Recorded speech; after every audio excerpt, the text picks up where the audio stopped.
So this question is almost the first question that everyone asks. With all these cameras that's out here, you want to know what's the best camera to buy. And I'm here to give you this video to let you know what's the best camera and a guide to pick out what's best for you. Because with all these camera brands making a bunch of cameras that are very good quality, you almost have to figure out what works for you because there's no perfect camera. But I'm gonna try to show you how to pick out the perfect camera for you.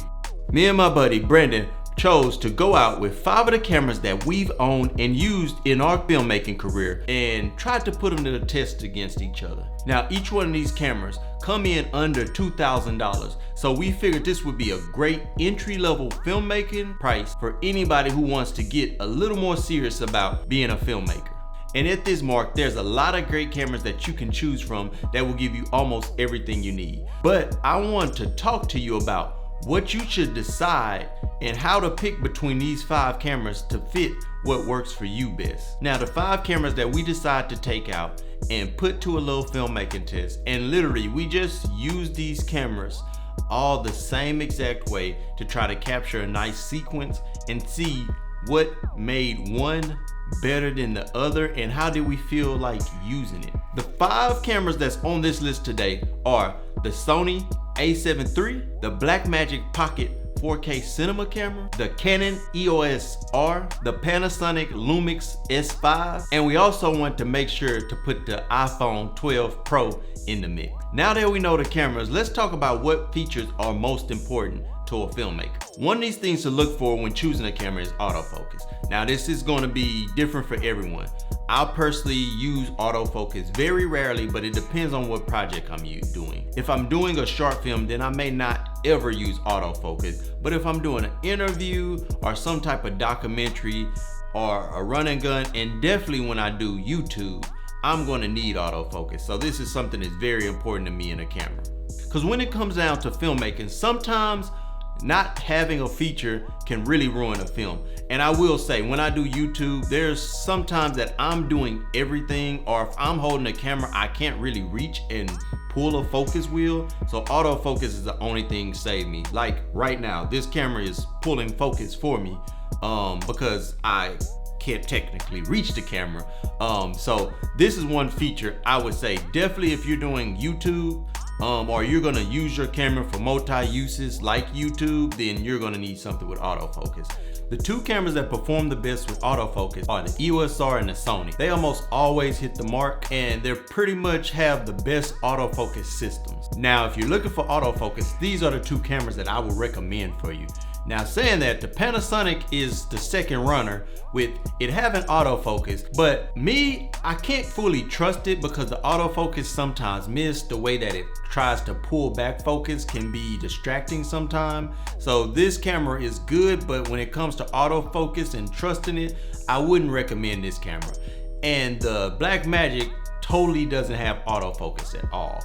So I would stick away from the Blackmagic if you're gonna need autofocus for anything like vlogging.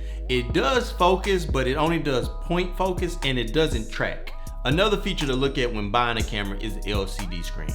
Does it flip out? Does it turn around? What type of angles can you get with that LCD screen? Now, this doesn't seem very important until you get to certain situations where you need a low angle and you need to still see the LCD screen, or when you're trying to flip that screen around and maybe vlog with. These are things that you need to think about when buying a camera. So out of these cameras, the EOS R and the Lumix S5 both have a flip around LCD screen. So if you're doing YouTube or any type of vlogging, this is going to be great because you're going to actually be able to see yourself while you're looking into the camera, so you can check your framing. Also, this is great when you're shooting lower angles or high angles and you want to be able to see the screen at a very good position. Now, with the Sony, this screen does flip up and down, but it doesn't turn to you. So if you're going to be thinking about vlogging or looking at yourself on the other side of the camera, or if you need to frame up the camera but from the front side for a situation, you're not going to be able to do this with the Sony. And of course, the Blackmagic screen does not swivel at all. So with that, this is going to be the time where you may have to spend a little bit more money and actually buy you an external monitor, which I said could add to the budget. Now this camera is one of the cheaper cameras, but once you start looking at adding this feature, also remembering it don't have autofocus, so maybe figuring out some type of focus ring, then you're probably right in that ballpark of the other cameras that we're talking about today. And with the iPhone, there are no flip LCDs, but you can flip around to the front camera if you want to vlog. But I will say the front camera does have less quality, of course. But also this one is so lightweight that you can almost get it in some angles that most of these other cameras cannot have. Now, image stabilization. This feature is super important. By these cameras being so light, when you're running or walking, sometimes the transfer of your steps could be seen in the footage. And the stabilization will just help you get a smoother shot when it comes to this. Now, there is things that you can buy like gimbals, but that will add to the cost of what you have to spend. But some of these cameras are really good with in-body stabilization, which could help you get a lot of really great handheld shots. And our winners in this section, I would say, would be the Panasonic and the Sony. They have really good image stabilization. And when you attach their better lenses, then that makes it even better because some of these lenses have stabilization in them too. Now, the EOS R is okay with image stabilization, but the EOS R is a lot different. It's not a real in-body stabilization. It's almost a digital one where the camera can react to your movement and reframe. So you do kind of get a little bit of crop on it when you do this, but with the Panasonic and the Sony, it's a true in-body image stabilization that you get out of these cameras. Now the Blackmagic really has a shortcoming here because there's no image stabilization, and I will tell you, when we use this camera, you can really tell it in these shots. And now for me, one of the most important things is dynamic range. Now, this is a very important thing for most filmmakers, and I will say, if you don't know about dynamic range, go check out a video on it so you can understand it and see what you're getting. But in short terms, or a short explanation of it is, this is how much information your camera can actually see and give you back when you go to edit. This is going to be the difference in when you're shooting your image, if your sky is fully white because it's blown out, or if you can still see some color up there. And this is very important. The more you watch videos and you think about it, you're gonna notice that if a camera doesn't have information there, that it does lack a lot. And it's also the same for when it comes to a dark scene. How much dynamic range you have in that scene is how much you're gonna be able to see the information that's in the blacks of an image. With that said, this is a very important thing, and one of the most important things when it comes to making your video look very filmic. Now, the top two cameras in this category will be the Panasonic S5 and the Blackmagic.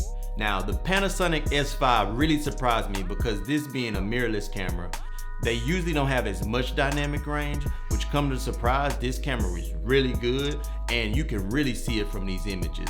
The skies are in, the shadows are really detailed, and overall this camera just looks really great because it can capture so much information. Now, of course, the Blackmagic, being a cinema camera, I can really see why this one performs this way. And this was us not using the raw version of it. So with the raw version, you even get more range out of this camera. This is us shooting it in ProRes. Now, the Canon and the Sony does perform very well in the dynamic range area. They're just not as good as the Panasonic and the Blackmagic. Now, with that said, after talking about all 5 of these cameras, I know you want to know what camera would I choose out of the 5 if I was starting filmmaking right now. And I'm going to say that out of the 5 cameras, I would choose. Okay. Now I'm not going to give you that option. Out of these 5 cameras, I would probably choose them all, just depending on what situation I'm in.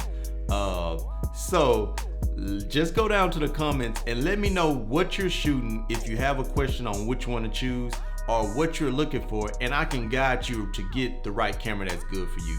Also, don't forget to hit that subscribe button and that bell notification so you can see plenty more videos that I'll be dropping throughout the week and throughout the months. And thank you guys for watching. Peace.